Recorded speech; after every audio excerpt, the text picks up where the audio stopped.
Então, turma, continuando a nossa aula de hoje, nosso horário agora é Artes, Valores e Princípios. Em Artes, estamos iniciando aí um novo capítulo que tem como título Técnicas na Arte, onde a gente vai perceber técnicas de pinturas e alguns efeitos que ocorrem nessas pinturas. O primeiro citado aí é o nanquim na arte, e diz aí que quase todos os artistas já experimentaram desenhar com nanquim. Nanquim, na verdade, é uma tinta preta, que ela é bem concentrada. E por muito tempo ela foi retirada de moluscos, como polvos, moluscos marinhos mesmo. Hoje já existe a fabricação de nanquim nas indústrias, mas anteriormente não era fabricado em indústrias como é hoje, era retirado mesmo desse fruto do mar, dos polvos.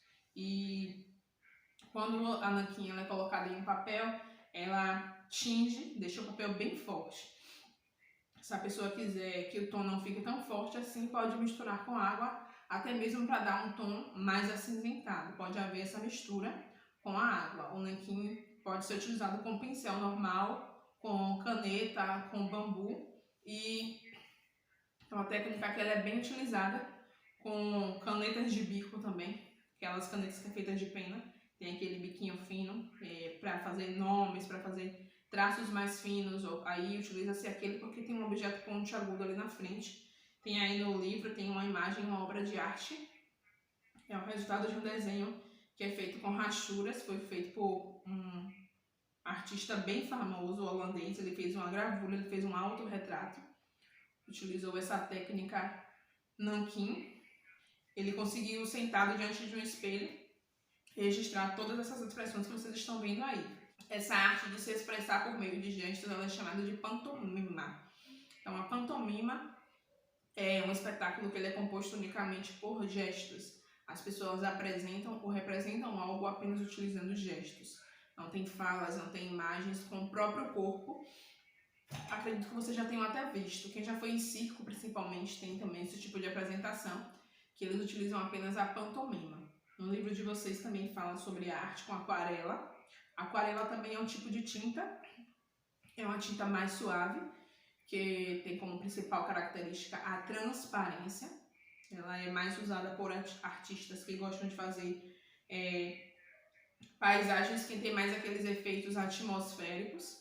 Tem aí um exemplo, uma imagem aí no slide para vocês e também no livro. Outra forma de pintura é a guache. A guache, diz aí que guache é bem divertida. A tinta guache é uma tinta que vocês conhecem, faz parte do material escolar de vocês, aquela tinta que a gente utiliza em atividades escolares e às vezes até na nossa sala de aula a gente já usa bastante a tinta guache. É diferente da aquarela, porque a aquarela é mais fina, a guache é mais grossa, mais espessa. E para pintar com guache a gente pode pintar com a mão, com esse pincel que a gente usa, pincel escolar fino, grosso. Depende da nossa utilização, do que a gente vai representar com a nossa tinta guache. Então a guache já é uma tinta bem conhecida por vocês. Arte com giz pastel. Esse trabalho com giz pastel também é um tipo de pintura. Ele é considerado a pintura a seco, é um pó mesmo, da barra do giz, que ele adere ao papel e ele forma o desenho a partir daí. E uma outra característica dessa técnica é a dificuldade que os artistas encontram para que haja essa mistura de cores. Então, o que é que eles fazem? Eles utilizam as barras diretamente no papel. Pode passar o dedo no desenho para poder espalhar um pouquinho, deixar o tom mais suave. E tem que pintar com muito cuidado, com bastante atenção, para que a finalização do desenho fique bem bonita e sem borrar. Porque como é uma tinta que é difícil de misturar cores, então se borrar, vai ficar um pouco difícil de tirar o borrado.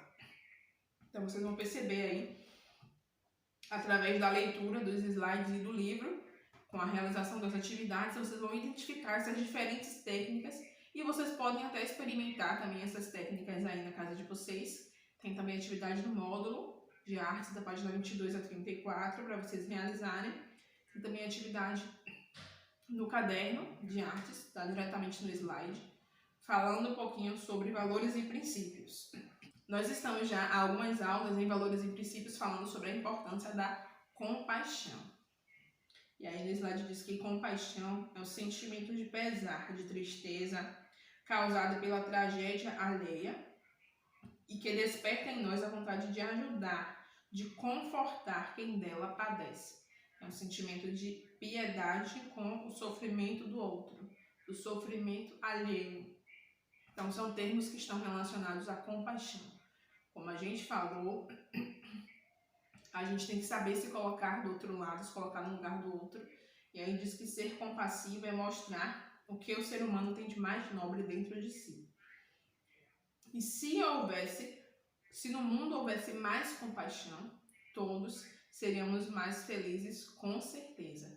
Se no mundo as pessoas se colocassem mais no lugar do outro, tentassem mais sentir a dor do outro, com certeza nós teríamos sim um mundo melhor. Não haveria tanto sofrimento, porque todos estariam dispostos a ter atitudes sem magoar o outro. Então, será que existem muitas pessoas que existem que utilizam essa virtude da compaixão? Vocês lembram de alguém conhecido que teve alguma atitude de compaixão? Ou até mesmo você? Vocês já tiveram alguma atitude de compaixão? Eu já. Posso dizer que sim. De situações que eu ver pessoas próximas e também pessoas distantes, pessoas da rua, que a gente percebe que ali é um momento de dor, um momento de dificuldade, e ali tem vontade de ajudar, a gente ajuda. Às vezes a gente tem vontade, mas não pode. Às vezes a gente vê, mas não se sensibiliza com a dor do outro e deixa de ajudar. Então temos que deixar sempre esse sentimento de compaixão nos orientar diante dessas situações. A Ingrid Lade diz que a compaixão é muito importante na vida em sociedade. Então, em casa a gente vê essa questão da compaixão, do responsável de vocês para com vocês, de querer ajudar em alguma situação, de se mostrar disposto a estar com vocês sempre que há necessidade. Mas isso também tem que partir de vocês. Vocês também têm que oferecer esse tipo de sentimento, não só dentro de casa, mas também fora, porque o nosso convívio social não é resumido apenas ao nosso contexto familiar. A gente tem amigos na nossa rua, amigo na aula de balé, na capoeira, vários grupos diferentes que a gente convive.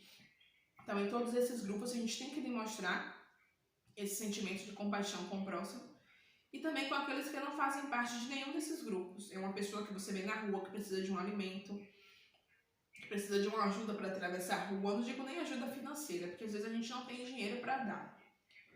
Às vezes é um lanche que você tem, você pode repartir com uma criança na rua que você vê que está com fome. Você tirar o seu casaco e dar para uma pessoa que mora na rua. Você sabe que aquela pessoa está com frio. Você ir na sua casa buscar um cobertor, um colchão para aquela pessoa que está sem abrigo. Então tudo isso são atitudes de compaixão que a gente não precisa ter só dentro da nossa casa, mas que a gente pode permitir que esteja também fora do nosso ambiente, do nosso contexto familiar. Então eu peço que vocês leiam com bastante atenção esses exemplos que estão aí no livro de vocês, acompanhado também dos textos do slide que falam também sobre a importância da compaixão para a nossa vivência em sociedade, a grandeza que é esse sentimento de compaixão. Tem atividade no módulo de valores e princípios, atividade diretamente no livro. No slide também tem alguns questionamentos, algumas questões aí para vocês realizarem. Qualquer dúvida, qualquer necessidade, podem nos procurar, que estamos aqui à disposição de vocês. Beijos e até a nossa próxima aula.